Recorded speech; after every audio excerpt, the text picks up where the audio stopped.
About 250 Sikhs died in the battle. Some reports now say as many as 500 people were killed. And police reports today now put the number of dead at 700. Assault on the Golden Temple in Amritsar could climb as high as 2,000. They say authorities have already cremated the bodies of more than 800. ਸਿੱਖ ਇਤਿਹਾਸ ਦਾ ਇਹ ਪੰਨਾ ਹੈ ਜੋ ਭੁਲਾਏ ਨਹੀਂ ਭੁੱਲਦਾ। ਕੁਝ ਇਹਦੀ ਮਜ਼ਹਬੀ ਵਜ੍ਹਾ ਤੋਂ ਤੇ ਕੁਝ ਇਹਦੇ ਨਾਲ ਜੁੜੀ ਸਿਆਸਤ ਦੀ ਵਜ੍ਹਾ ਕਰਕੇ ਜੋ ਅੱਜ ਵੀ ਉਸ ਦੌਰ ਦੇ ਮੰਜ਼ਰ ਨੂੰ ਤਾਜ਼ਾ ਰੱਖੇ ਹੋਏ ਹੈ।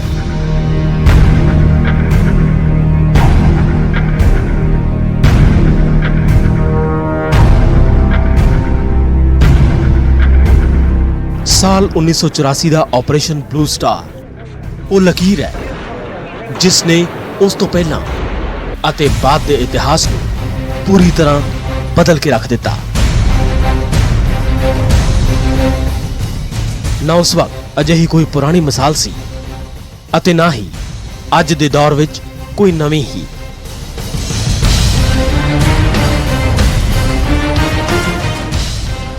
ਲੇਕਿਨ ਉਸ ਦੌਰ ਵਿੱਚ ਪੰਜਾਬ ਵਿੱਚ ਆਖਰ ਅਜਿਹਾ ਕੀ ਹੋਇਆ ਸੀ ਜੋ ਮਾਹੌਲ ਇਸ ਕਦਰ ਵਿਗੜ ਗਿਆ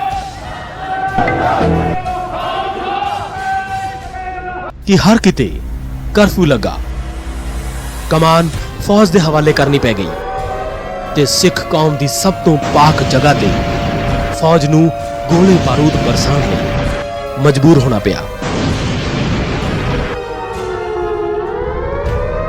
ਤਾਂ ਇਹ ਜਾਣਨ ਲਈ 70 ਦੇ ਦਹਾਕੇ ਵਿੱਚ ਜਾਣਾ ਪਵੇਗਾ ਜਿੱਥੋਂ ਚਾਹੇ ਅਣਚਾਹੇ ਹੀ ਬਲੂ ਸਟਾਰ ਦੀ ਇਬਾਰਤ ਲਿਖੀ ਜਾਣ ਲੱਗੀ ਸੀ।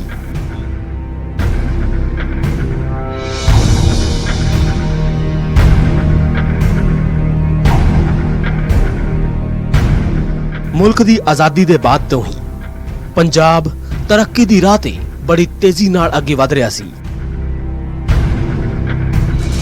ਹਰ ਮੋਰਚੇ ਤੇ ਪੰਜਾਬ ਪਹਿਲੀ ਕਤਾਰ ਵਿੱਚ ਖੜਾ ਸੀ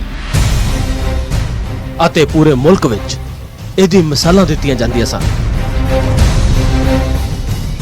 ਲੇਕਿਨ ਇੱਥੇ ਬਸਣ ਵਾਲੇ ਸਿੱਖਾਂ ਨੂੰ ਆਜ਼ਾਦੀ ਦੇ ਬਾਅਦ ਇੱਕ ਅਲੱਗ ਸਿਆਸੀ ਪਹਿਚਾਨ ਦੀ ਦਰਕਾਰ ਸੀ ਜਿਹਦੇ ਲਈ ਇੱਕ ਵੱਖ ਸੂਬੇ ਦੀ ਮੰਗ ਉੱਠਣ ਲੱਗੀ।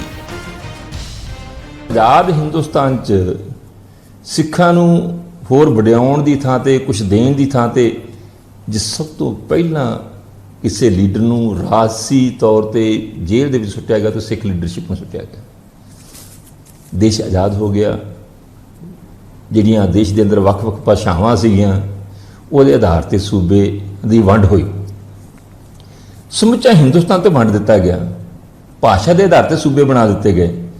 ਤੇ ਜਦੋਂ ਪੰਜਾਬ ਦੀ ਗੱਲ ਆਈ ਕਿ ਪੰਜਾਬੀ ਬੋਲਦੇ ਲੋਕਾਂ ਨੂੰ ਪੰਜਾਬੀ ਸੂਬਾ ਚਾਹੀਦਾ ਹੈ, ਉਹਦੇ ਉੱਤੇ ਪੰਜਾਬੀ ਸੂਬੇ ਦੇ ਨਾਅਰੇ ਦੇ ਉੱਤੇ ਪਾਬੰਦੀ ਲਾ ਦਿੱਤੀ ਕਿ ਜੇ ਕੋਈ ਪੰਜਾਬੀ ਸੂਬਾ ਜਿੰਦਾਬਾਦ ਕਹਿੰਦਾ ਤਾਂ ਉਹਨੂੰ ਫੜ ਕੇ ਜੇਲ੍ਹ ਸੁੱਟ ਦਿੱਤਾ ਜਾਂਦਾ ਸੀ। ਕੌਮ ਦੇ ਨਾਂ ਤੇ ਵਜੂਦ ਵਿੱਚ ਆਈ ਸ਼੍ਰੋਮਣੀ ਅਕਾਲੀ ਦਲ ਨੇ ਆਜ਼ਾਦੀ ਦੇ ਬਾਅਦ ਪੰਜਾਬੀ ਸੂਬੇ ਦੀ ਇਸ ਮੁਹਿੰਮ ਦੀ ਅਗਵਾਈ ਕੀਤੀ।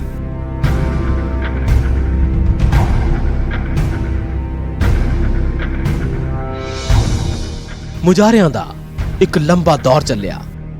ਮਾਸਟਰ ਤਾਰਾ ਸਿੰਘ ਤੋਂ ਲੈ ਕੇ ਸੰਤ ਫਤਿਹ ਸਿੰਘ ਨੇ ਇਸ ਮੰਗ ਨੂੰ ਲੈ ਕੇ ਅਨਸ਼ਨ ਕੀਤੇ। ਲੇਕਿਨ ਤਤਕਾਲੀ ਪ੍ਰਧਾਨ ਮੰਤਰੀ ਪੰਡਤ ਜਵਾਹਰ ਲਾਲ ਨਹਿਰੂ ਇਸ ਲਈ ਰਾਜ਼ੀ ਨਹੀਂ ਸਨ ਅਤੇ ਨਾ ਹੀ ਰਾਜ ਪੁਨਰਗਠਨ ਕਮਿਸ਼ਨ ਭਾਸ਼ਾਈ ਆਧਾਰ ਤੇ ਵੱਖ ਪੰਜਾਬ ਬਣਾਉਣ ਨੂੰ ਤਿਆਰ ਸੀ। ਪਰ ਜਦੋਂ ਵੱਖ ਸੂਬੇ ਲਈ ਇਹ ਮੰਗ ਹਿੰਸਕ ਰੂਪ ਲੈਣ ਲੱਗੀ ਫਿਰ ਕੇਂਦਰ ਸਰਕਾਰ ਨੂੰ ਝੁਕਣਾ ਪਿਆ। ਉਦੋਂ ਦਿੱਲੀ ਦੀ ਸੱਤਾ ਤੇ ਇੰਦਰਾ ਗਾਂਧੀ ਕਾਬਜ਼ ਹੋ ਚੁੱਕੀ ਸੀ। ਇਹ ਸਾਲ 1966 ਸੀ ਜਦੋਂ ਅੱਜ ਦਾ ਪੰਜਾਬ ਵਜੂਦ ਵਿੱਚ ਆਇਆ ਅਤੇ ਉਦੋਂ ਤੱਕ ਮੁਲਕ ਦੇ ਬਾਕੀ ਹਿੱਸਿਆਂ ਦੀ ਤਰ੍ਹਾਂ ਹੀ ਇੱਥੇ ਵੀ ਕਾਂਗਰਸ ਦਾ ਰਾਜ ਸੀ। ਲੇਕਿਨ ਅਗਲੇ ਹੀ ਸਾਲ ਜਾਨੀ 1967 ਵਿੱਚ ਸ਼੍ਰੋਮਣੀ ਅਕਾਲੀ ਦਲ ਨੂੰ ਪੰਜਾਬੀ ਸੂਬਾ ਮੁਹਿੰਮ ਦਾ ਫਲ ਮਿਲਿਆ ਅਤੇ ਪਹਿਲੀ ਵਾਰ ਪੰਜਾਬ ਵਿੱਚ ਅਕਾਲੀ ਦਲ ਦੀ ਸਰਕਾਰ ਬਣੀ, ਜਿਸ ਨੇ ਅੰਦਰੂਨੀ ਖਿੱਚਾਤਾਣ ਤੋਂ ਗੁਜ਼ਰਦੇ ਹੋਏ 5 ਸਾਲ ਤਾਂ ਪੂਰੇ ਕੀਤੇ, ਲੇਕਿਨ 4 ਮੁੱਖ ਮੰਤਰੀ ਵੀ ਦੇਖੇ।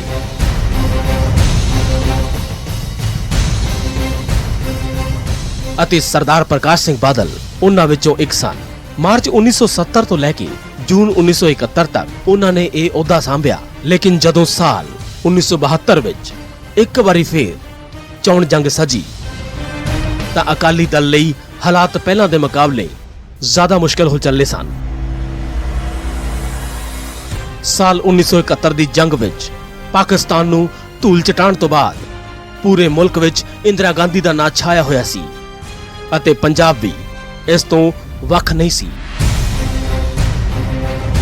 ਇਹਦਾ ਨਤੀਜਾ ਇਹ ਹੋਇਆ ਕਿ 1972 ਦੇ ਵਿਧਾਨ ਸਭਾ ਚੁਣਾਵ ਵਿੱਚ ਪੰਜਾਬ ਦੀ ਸੱਤਾ ਇੱਕ ਵਾਰ ਫੇਰ ਕਾਂਗਰਸ ਦੇ ਹੱਥ ਆ ਗਈ। ਇਸ ਵਾਰ ਮੁੱਖ ਮੰਤਰੀ ਬਣੇ ਇੰਦਰਾ ਗਾਂਧੀ ਦੇ ਵਫਾਦਾਰ ਗਿਆਨੀ ਜੈਲ ਸਿੰਘ।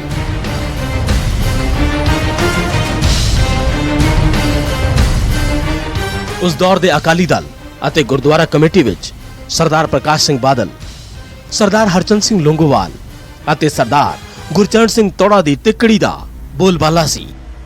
ਲੇਕਿਨ ਪੰਜਾਬ ਵਿੱਚ ਸਿਆਸੀ ਲਿਹਾਜ਼ ਨਾਲ ਉਹ ਕਾਂਗਰਸ ਦੇ ਮੁਕਾਬਲੇ ਪਿਛੜਦੇ ਜਾ ਰਹੇ ਸਨ।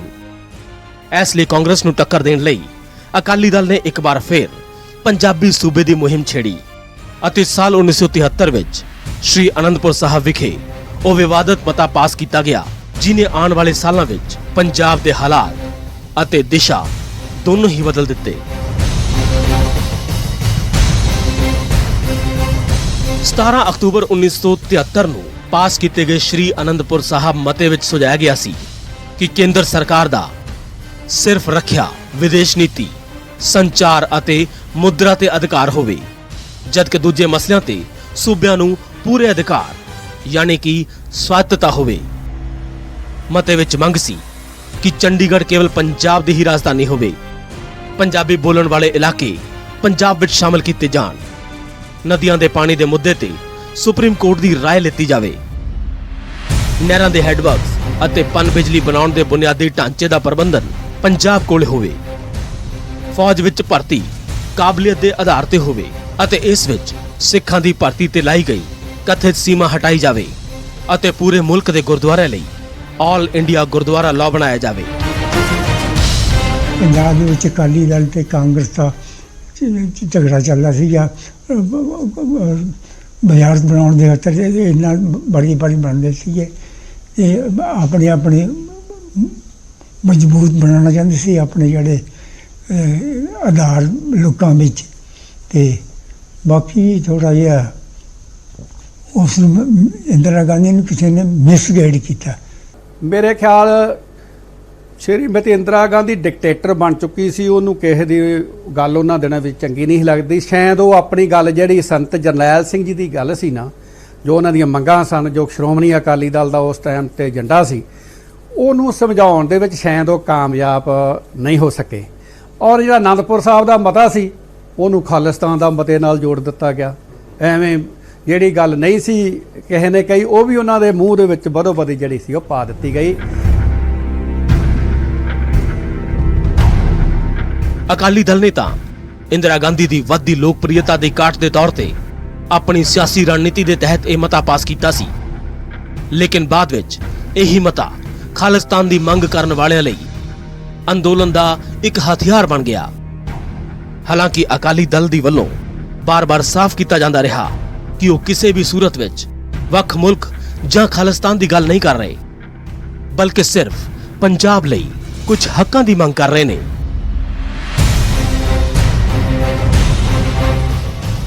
ਪੰਜਾਬ ਵਿੱਚ ਸਰਕਾਰ ਕਾਂਗਰਸ ਦੀ ਸੀ, ਲੇਕਿਨ ਸ਼੍ਰੀ ਅਨੰਦਪੁਰ ਸਾਹਿਬ ਮਤੇ ਦੀ ਵਜ੍ਹਾ ਕਰਕੇ ਅਕਾਲੀ ਦਲ ਇੱਕ ਵਾਰ ਫਿਰ ਆਵਾਮ ਦੇ ਵਿੱਚ ਆਪਣਾ ਭਰੋਸਾ ਕਾਇਮ ਕਰਦੀ ਜਾ ਰਹੀ ਸੀ, ਇਸ ਗੱਲ ਤੋਂ ਬੇਖਬਰ ਕਿ ਇਹਦੇ ਟੀਚੇ ਪੰਜਾਬ ਨੂੰ ਕਿੰਨੇ ਵੱਡੇ ਸੰਕਟ ਵੱਲ ਲਿਜਾ ਰਹੇ ਸਨ।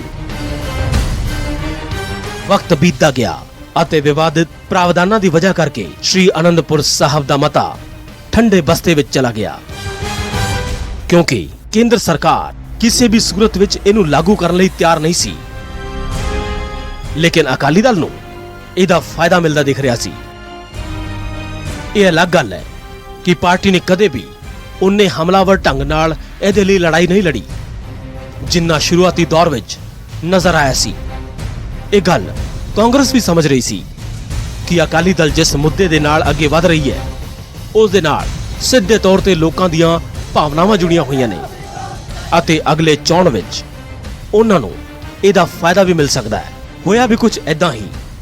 ਐਮਰਜੈਂਸੀ ਦਾ ਦੌਰ ਖਤਮ ਹੋਣ ਤੋਂ ਬਾਅਦ ਜਦੋਂ 1977 ਵਿੱਚ ਇੱਕ ਵਾਰ ਫਿਰ ਵਿਧਾਨ ਸਭਾ ਚੋਣਾਂ ਹੋਈਆਂ ਤਾਂ ਕਾਂਗਰਸ ਨੂੰ ਸੱਤਾ ਤੋਂ ਬੇਦਖਲ ਹੋਣਾ ਪਿਆ ਅਤੇ ਪੰਜਾਬ ਦੀ ਕਮਾਨ ਇੱਕ ਵਾਰੀ ਫਿਰ ਸਰਦਾਰ ਪ੍ਰਕਾਸ਼ ਸਿੰਘ ਬਾਦਲ ਦੇ ਹੱਥਾਂ ਵਿੱਚ ਸੀ। ਇਹੀ ਉਹ ਦੌਰ ਸੀ ਜਦੋਂ ਬਲੂ ਸਟਾਰ ਦਾ ਸਭ ਤੋਂ ਅਹਿਮ ਕਿਰਦਾਰ ਜਾਣੀ ਸੰਤ ਜਰਨੈਲ ਸਿੰਘ ਭਿੰਡਰਾਂਵਾਲਾ ਵੀ ਪੰਜਾਬ ਵਿੱਚ ਉਹ ਰੁਤਬਾ ਹਾਸਲ ਕਰ ਰਿਹਾ ਸੀ ਜਿਹਨੂੰ ਇਤਿਹਾਸ ਹੁਣ ਤੱਕ ਨਹੀਂ ਭੁਲਾ ਪਾਇਆ।